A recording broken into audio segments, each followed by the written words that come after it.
লাল গোলাপ দুটো কোন দিকে গেল? ও খুলে ঝরে গেছে।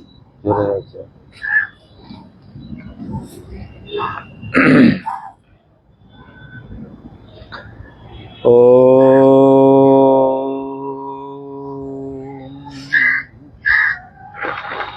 ইয়ং ব্রহ্মা বরুণীন্দ্ররুদ্রমরুতঃ स्तुन्वन्ति दिव्यैस्तवैः वेदैः साङ्गपदक्रमोपनिषदैर्गायन्ति यं सामगाः ध्यानवस्थितं तद्गतेन मनसा पश्यन्ति यं योगिनो यस्यान्तं नो विदुः सुरासुरगणः देवाय तस्मै नमः।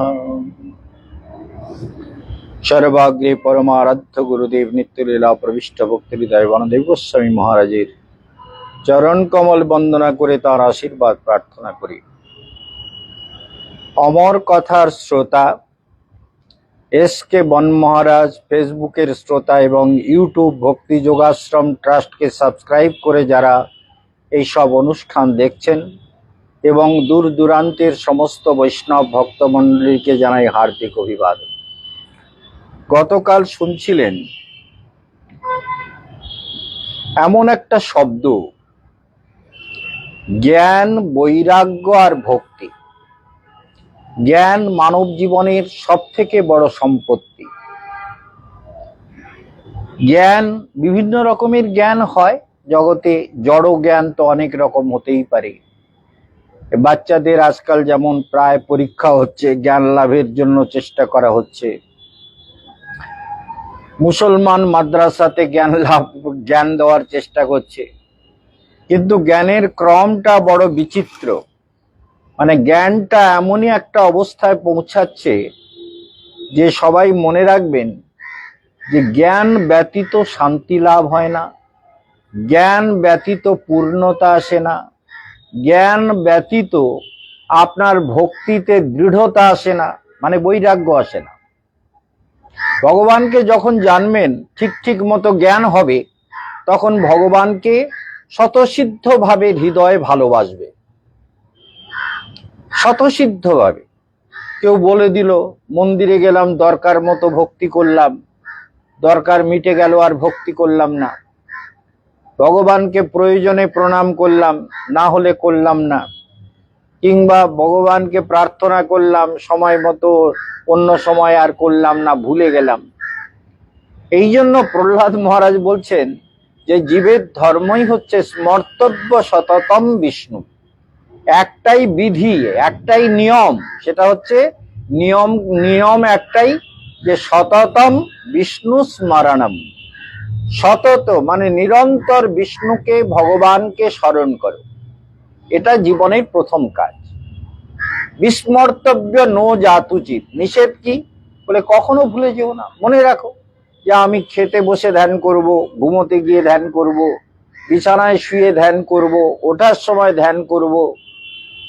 যখনই যে কাজ করি না কেন, যোগস্থ কুরু কর্মাণি, যোগে স্থিত হয়ে সব কর্ম করব। গীতার এসব কথাগুলো নিরন্তর মনে রাখবেন, ছোট ছোট কথা, কিন্তু জীবনের সব রহস্য ওর মধ্যে পাবেন। যোগস্থ কুরু কর্মাণি সঙ্গং তত্ত্বা ধনঞ্জয়। হে অর্জুন, মানে যোগস্থ হয়ে কর্ম করো, কিন্তু সঙ্গং ত্যক্ত্বা, সঙ্গ মানে আসক্তি, আসক্তি ত্যাগ করে কর্ম করো। যে কর্ম করলাম ভগবান যেমন ফল দেবেন। আমার চেষ্টা বা আমার পরিশ্রম বা আমার কর্ম আমি যেন যথাযথ রূপে করতে পারি। যেমন এই গাছ, এই ফুল গাছটাকে আমি যথাযথ রূপে লাগালাম, এবার গাছটা কতদিন ফল দেবে, কত সুন্দর হবে, কতটা আমাকে সুন্দরতা দেবে, সেটা তার ব্যাপার, ঈশ্বরের ইচ্ছা। কিন্তু আমার চেষ্টায় ত্রুটি না হয়, এটাই হলো জগতের সব থেকে বড় কথা, যে আমার চেষ্টার মধ্যে কোনো ত্রুটি না আসে। অর্থাৎ সঙ্গং ত্যক্ত্বা, মানে আসক্তি ত্যাগ করে ধনঞ্জয়, হে অর্জুন, যোগস্থ হয়ে কর্ম করো। সেই জন্য কালকের বলছিলাম, জ্ঞানম পরমম গুহ্যম, ব্রহ্মাকে ভগবান বলছেন। চতুশ্লোকী ভাগবত নিয়ে ভালো করে শুনুন, আর একবার নয় বারবার রিপিট করুন। শুনলেই জীবনের সন্দেহ চলে যাবে। গত সন্দেহ করিষ্যে বচনম তব, অর্জুন কি বলেছিলেন? হে কৃষ্ণ, তোমার কথা শ্রবণ করে কি হয়েছে? স্ফীত অস্মি গত সন্দেহ করিষ্যে বচনম তব, তোমার কথা শুনে আমি একটা সন্দেহাতীত ভূমিতে স্থিত হয়েছি, এবং এই সন্দেহাতীত ভূমি, এটা জগতে প্রতিটি মানবের লাভ করা দরকার। গুরুতে ভক্তি, ভগবানে ভক্তি, ঈশ্বরে ভক্তি, সাধনার প্রতি ভক্তি, মন্ত্রের প্রতি ভক্তি, তপস্যার প্রতি ভক্তি, নিজের নিজের প্রতি ভক্তি, সব থেকে বড় কথা। কিন্তু এ খুব বড় কথা, নিজের প্রতি যদি ভক্তি না হয়, তার মানে আপনি আপনার নিজের সত্তাকে ভক্তি করেন না। অর্থাৎ আপনার আচরণ, আপনার ধ্যান, আপনার ভাবনা, আপনার সংকল্প, আপনার মন্ত্র, সেগুলো যদি আপনি মনে করেন যে আমি ঠিক ঠিক মতো করছি, তখন নিজের প্রতিও ভক্তি হবে। আমি বলি না যে আমি কেশবানন্দের ধ্যান করি, ওম কেশবানন্দায় নমঃ। কেন? বলে কেশবানন্দ একটা জ্ঞানময় সত্তা, আনন্দময় সত্তা, এবং আসক্তি মুক্ত একটা চৈতন্য সত্তা। সেই জন্য আমি আমাকে ভক্তি করি। তো আপনি তেমনি আপনাকে ভক্তি করবেন, আমাকে ভক্তি নয়, আপনি নিজেকে ভক্তি করতে শিখুন। যে আমি সকালবেলা উঠে নিজের ধ্যান করব, নারায়ণের ধ্যান করব, আত্মার ধ্যান করব। আমার মধ্যে তো আত্মা আছে, ভগবান আছে, আমি তার ধ্যান করব। আমি রাত্রে শোয়ার সময় নারায়ণের ধ্যান, আত্মার ধ্যান করব। আমি দিব্য লোকের ধ্যান করব। দিব্য লোকে চলে যাবেন ধ্যান করতে করতে, স্বপ্নে দিব্য লোকে যাবেন। আর ঠিক মতো ধ্যান করলে জীবনে কি কি ঘটনা ঘটতে চলেছে তার একটা ইন্ডিকেশন আপনি আপনার স্বপ্নে পেয়ে যাবেন, একেবারে নিশ্চিত।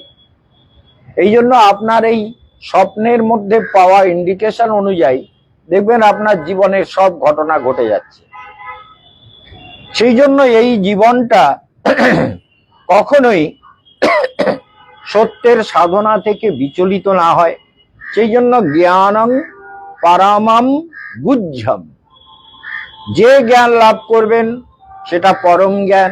পরম জ্ঞান কি? বলে আত্মা, সত্য, ভগবান, এই প্রকৃতি, চন্দ্র, সূর্য, গ্রহ, নক্ষত্র, সবই সত্য। যা আছে কোনোটাই মিথ্যা না, কিন্তু পরিবর্তনশীল। মিথ্যা এই অর্থে যে যা কিছু দেখছেন, আমার শরীরটা আছে, শরীরটা তো সত্য নয়, শরীরটা পরিবর্তনশীল। সেই জন্য শরীরের প্রতি মোহ করলে দুঃখ হবে। শরীর কখন কিরকম থাকবে, কখন কিরকম চলবে, কখন শরীর ভালো থাকবে, মন্দ থাকবে, মন ভালো থাকবে বা মন্দ থাকবে, সেটা মনের ব্যাপার। সেই জন্য আপনাদের নিরন্তর মনে রাখতে হবে যে আমরা যেন সাধনাতে ফাঁকি না দিই। ধর্ম সাধনায় যত আন্তরিকতা দেবেন, তত জীবন পথ সুন্দর হয়ে যাবে। মনে রাখবেন, জ্ঞানম পরমম গুহ্যম, আর তারপরে বললেন যদ বিজ্ঞান সমন্বিতম। এই যে গুহ্যাতি গুহ্য জ্ঞান, সেটা যদি অনুভব না হয়, বিজ্ঞানে রূপান্তরিত না করা যায়, যা জানলাম, ভগবান যাবানহম, পরের শ্লোকে দেখতে পাবেন ভগবান বলছেন যাবানহম যথা ভাব, আমি যেমন, আমাকে তেমন ভাবে জানো। তার মানে ভগবান কেমন, ভগবান কেমন সেটা আপনাকে জানতে হবে। যাবানহম যথা ভাব, যে ভাব আমার, যে ভাবকে আশ্রয় করলে ভগবানকে জানা যায়। তাহলে জ্ঞানং পরমম গুহ্যম যদ বিজ্ঞান সমন্বিতম, মনে রাখবেন। তাহলে বিজ্ঞান সমন্বিত জ্ঞান, নিশ্চিতভাবে মনে রাখবেন যে বিজ্ঞান মানে অনুভব। আপনি যে সত্যটাকে অনুভব করলেন, যা আপনার চেতনাকে চেতনা মেনে নিল, মন মেনে নিল, বুদ্ধি মেনে নিল, হৃদয় মেনে নিল, আপনি যখন সত্যে সমাহিত হয়ে গেলেন, সেটাই কিন্তু সত্য। যথা ভাব যদ্রূপ গুণকর্মকঃ তথৈব তত্ত্ব বিজ্ঞানমস্তুতে মদ অনুগ্রহাৎ। তাহলে ভগবানের অনুগ্রহ একটাই, যে আমি যত ধ্যান করব তত ভগবতী চেতনা আমার মনে প্রাণে, আমার এই হাতে পায়ে নখে চুলে প্রতিটি ইন্দ্রিয়ে, প্রতিটি সত্তায়, প্রতিটি ইন্দ্রিয়ের মধ্যে, সবকিছুর মধ্যে তার বিকাশ ঘটবে।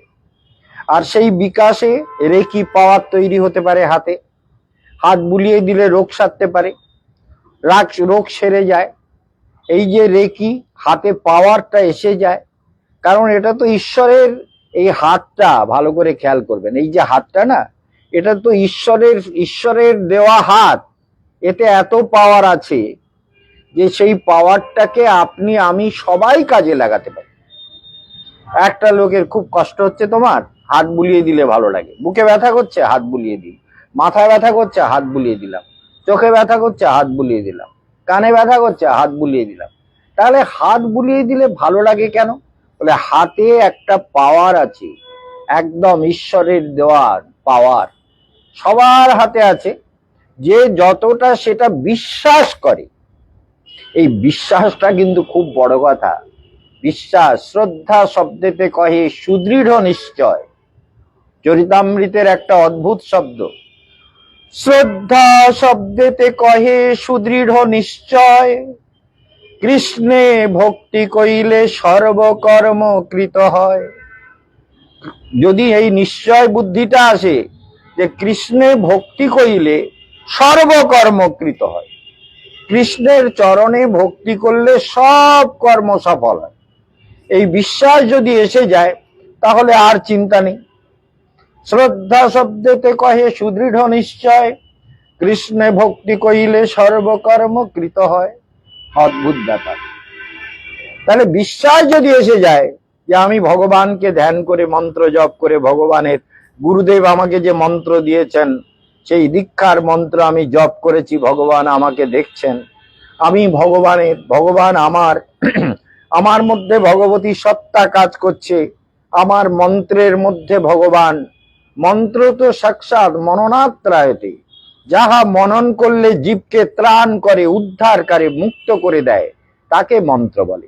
সেই জন্য আপনি যখন মন্ত্রে বিশ্বাস করবেন, আপনার সাধনায় বিশ্বাস করবেন, আপনার জপে বিশ্বাস করবেন, আপনার হৃদয়কে বিশ্বাস করবেন, আপনার ধ্যানকে আপনি বিশ্বাস করবেন, তখন সারা দুনিয়া বিশ্বাস করবে, বিশ্বাস করতে বাধ্য। এই সত্যটা যতদিন পর্যন্ত আপনার অনুভূতিতে না আসবে, ততদিন জ্ঞান হচ্ছে না। ভগবান ব্রহ্মাকে এই জন্য জ্ঞান দিচ্ছেন, তিনি বলছেন জ্ঞানং পরমম গুহ্যম যদ বিজ্ঞান সমন্বয়। এই বিজ্ঞান কথাটাকে বারবার মনে রাখবেন। আধুনিক বিজ্ঞান নানান রকম জ্ঞানের কথা বলে, আর ভগবত বিজ্ঞান, অধ্যাত্ম বিজ্ঞান, চৈতন্যময়ী আত্মবিজ্ঞান, এই বিজ্ঞান যখন আসে, সেটা মনে রাখবেন, সেটা আপনার জীবনকে সর্বতোভাবে সুন্দর করে দেয়। সেখানে আপনি পৃথিবীর সব রহস্য জানতে পারেন, কেমন করে গ্রহ নক্ষত্র চলছে, কেমন করে জীবন পথ চলবে, তার প্রত্যেকটি প্রভাব। কারণ পূর্ব জীবনের প্রারব্ধ জীবন পথে আসে। যেমন আমরা জীবনে যেসব কর্ম করে এসেছি, তার ফল আমরা জীবনে ভোগ করে যাচ্ছি, নিরন্তর ভোগ করতে হয়। আর ভোগ করাটাই জীবের চিরন্তন স্বভাব। সেই জন্য মনে রাখবেন যে যদ বিজ্ঞান সমন্বিতম, এই বিজ্ঞান কথাটাকে বারবার নিজের মনে বলবেন। ভগবানের শ্লোক তো, বলে জ্ঞানং পরমম গুহ্যম, যদ বিজ্ঞান সমন্বিতম। এই বিজ্ঞান লাভের জন্য ধরুন আমরা কালকে অ্যানাউন্স করেছি যে যারা যাবেন ধীরে ধীরে তৈরি হন, টোটাল পরিক্রমাটা 19,000 টাকা লাগবে। যারা আলাদা করে করবেন তাদের টোটাল অন্যরকম হয়ে যাচ্ছে। অর্থাৎ আমরা সমস্ত দ্বারকা থেকে শুরু করে বৃন্দাবন সমস্ত প্রোগ্রাম মিলে 19,000 টাকা। বাসের ভাড়া, থাকা, খাওয়া, বেড়ানো, দর্শন করানো সবকিছু মিলেই 19,000 টাকা। আর যারা এখান থেকে আলাদা পরিক্রমায় বৃন্দাবন পরিক্রমায় যেতে চাইবেন তাদের 8,000 টাকা লাগবে। আর যারা শুধু দ্বারকা করবেন তাদের কিন্তু 12,000 টাকা লাগছে। কারণ দ্বারকাতে আমরা সমস্ত জায়গাতে আপনাদের স্পেশাল ভাবে চেষ্টা করব যতটা ভালো রাখতে পারি। মারোয়ারি ধর্মশালা, যেটাকে মাহেশ্বরী ধর্মশালা বলা হয়, এই মারোয়ারি ধর্মশালাতে আমরা একবার ছিলাম, আপনাদের মনে আছে তো? যারা গিয়েছিলেন পুষ্কর তীর্থে আমরা ছিলাম, পুষ্করে মারোয়ারি, সেখানে আমাদের যে বাস, 4টে বাস গিয়েছিল, 4টেই বাস ওই ধর্মশালার মধ্যেই দাঁড়াবার জায়গা আছে, রান্না খাওয়া সবকিছুর একটা বিরাট সুবিধা। এই জন্য সব মারোয়ারি ধর্মশালাতে ওই রকম ব্যবস্থা আছে। অর্থাৎ সামনে বিরাট ময়দান আছে, সেখানে বাস গিয়ে দাঁড়াবে, একদম ভেতরেই সেফ জায়গা। আপনাদের জিনিসপত্র নিয়ে একদম ধর্মশালার ভেতরে বাস ঢুকে যাবে, সেখানে গিয়ে থাকবেন, সেখানেই রান্না হবে, সেখানেই প্রসাদ পাবেন। আবার সেখান থেকে আমরা যখন চেক আউট করবো, সেটা মনে রাখবেন ওরা একটু চেক আউট সবকিছু দেখে কমপ্লিট করে স্যাটিসফাইড না হলে বাস ছাড়তে দেয় না। এই জন্য ওরা দেখে নেবে কোন ঘরে কতগুলো কম্বল ছিল, কতগুলো এক্সট্রা গদি ছিল, কতগুলো লোক ছিল, তাদের সবকিছু জিনিসপত্র ঠিক আছে কিনা দেখে তারপরে ওরা বাস বেরোতে দেয়। সেই জন্য মনে রাখবেন 3টে হোক 4টে হোক, যে কটা বাস আমাদের থাক, আমাদের কিন্তু আগামী বারে আমরা 2টো বাসের বেশি তো নেবই না, 2টো বাসের লোক নেব। অর্থাৎ 56 সিটের বাস বলছিল, তো 50-50 100 জন যাত্রী আর 12 জন আশ্রমের লোক, কর্মচারীটারি যারা সেবার রান্না বান্না করবে তাদেরকে নিয়ে 112 জন লোকের জন্য বাসের ব্যবস্থা।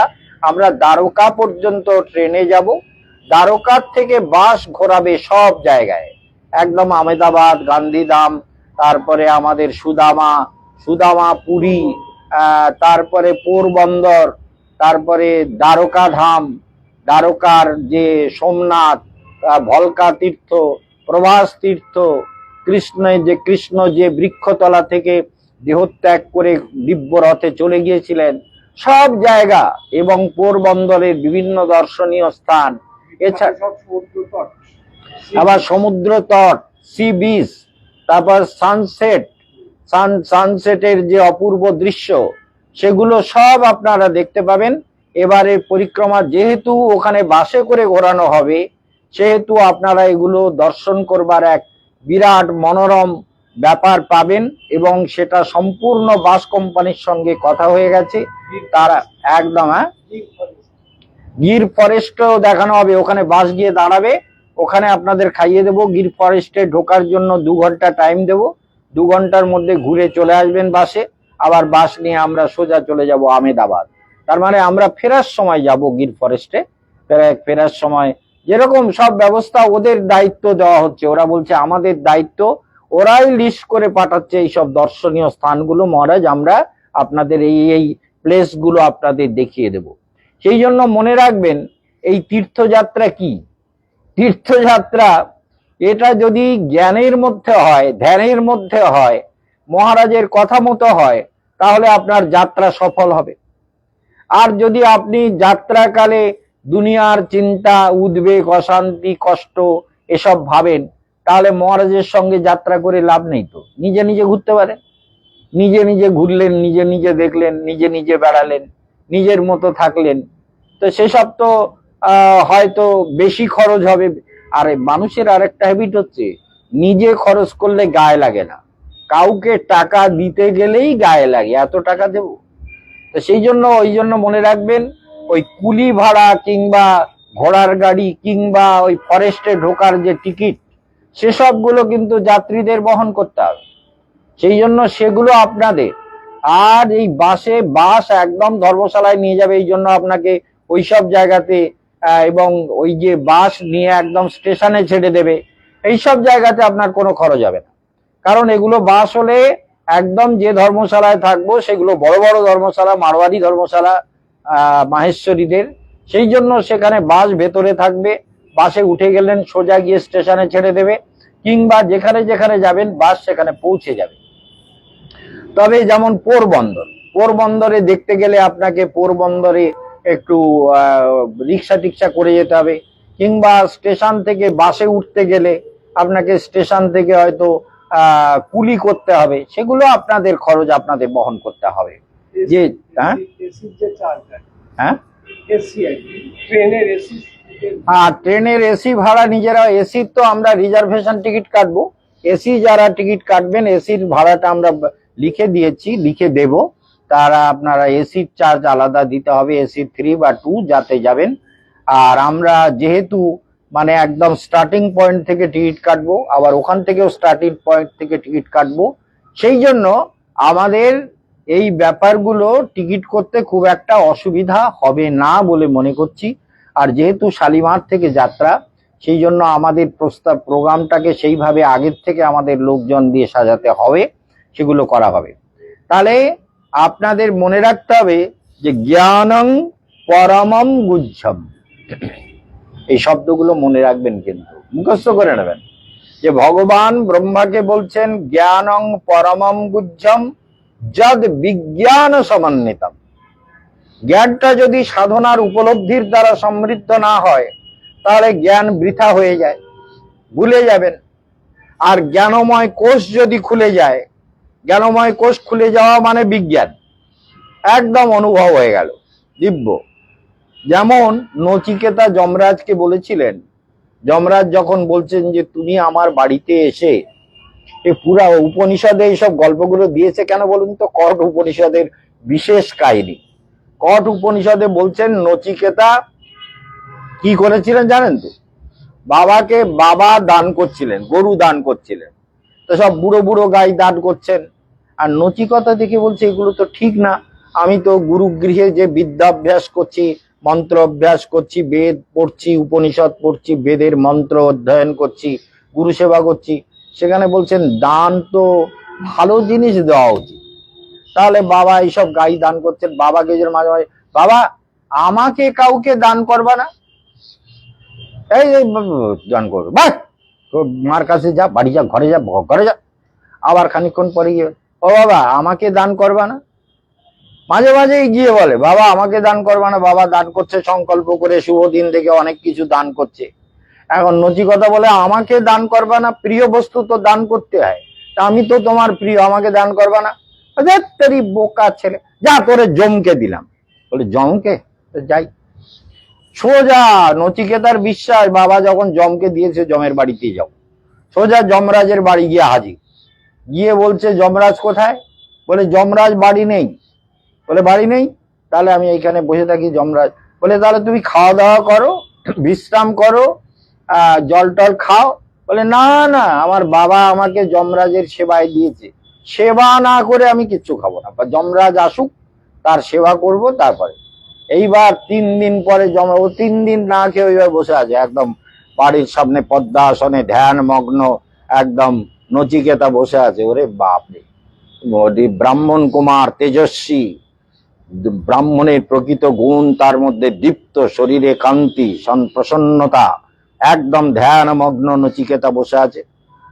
যমরাজ এসে দেখে ব্রাহ্মণ কুমার, তেজস্বী ব্রাহ্মণ কুমার বসে বলছে, এই তুমি কি ব্যাপার? বলে এই যে আপনি এসেছেন। বলে হ্যাঁ, তা তুমি এখানে বসে আছো কেন? বলে আমি আপনার অপেক্ষায় বসে আছি, আমার বাবা আপনাকে দান করে দিয়েছে, আমি আপনার সেবা করতে এসেছি। বলে তুমি খেয়েছো? বলে কি করে খাবো, বাবা বললো যে যমকে দিলাম, তা আমি যমরাজের সেবা না করে, আপনাকে না খাইয়ে, আপনার কথা না শুনে, আপনাকে ভক্তি না করে আমি খাবো? এটা কি শাস্ত্রের বিধান? আপনি এরকম বলছেন, আমি খাবো ওটা কি করে? খাইনি, বসে আছে। বলে সর্বনাশ, ব্রাহ্মণ উপবাস করে, এই অনশনে বসে আছে 3 দিন। আরে ভিতরে চলো, ভিতরে চলো, ভিতরে নিয়ে এসছে, নিয়ে এসে বলছে তুমি এই 3টে অন্যায় করেছো। বলে কি অন্যায় করলাম? বলে অন্যায়টা হচ্ছে তুমি না খেয়ে বসেছিলে কেন? বলে ওটা তো বাবার আদেশ পালন করার জন্য আমি বসেছিলাম, আপনার কাছে আমি বলে না অন্যায় হয়েছে, তুমি 3টে বর চাও। নচিকেতা প্রথম বর চেয়েছিলেন কি জানেন? বলে আমাকে আহ্নিক্ষিকী বিদ্যা দান করুন। আহ্নিক্ষিকী অগ্নিবিদ্যা, এই যে বিজ্ঞান, এই বিজ্ঞান নচিকেতা বলছিলেন আমাকে এই দিব্য অনুভূতি, দিব্য বিজ্ঞান দান করুন। 10 জন মহারাজের, 12 জন মহাজন যারা ভগবানকে সত্যি সত্যি জানে, তার মধ্যে যমরাজ একজন। কথাটা মনে রাখবেন, যমরাজ একজন।